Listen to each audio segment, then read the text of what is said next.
How to delete a file that won't get deleted in your Windows 11, right? So this is one of my file which I'm trying to delete, but it's not getting deleted, right?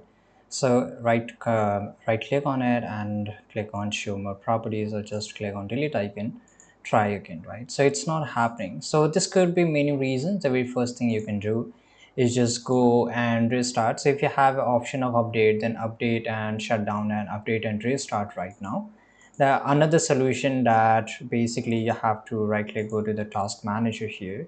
Now go to the processes section and make sure that this file is not in use. So if you find any file which is in use, then might be you are not able to delete it, right?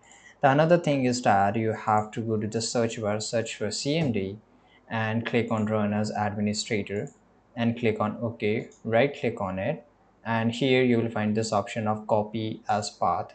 Now here you have to paste it. Once you paste it, and basically you have to write delete, right, and buy.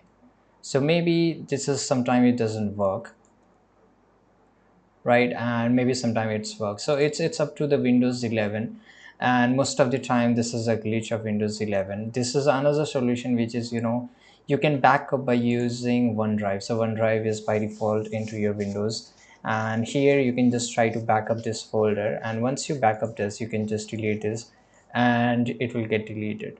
So sometimes there's a no any solution, because there's no 100% solution to delete a file, because this is a majority of time this is a glitch of Windows 11 or 10, right?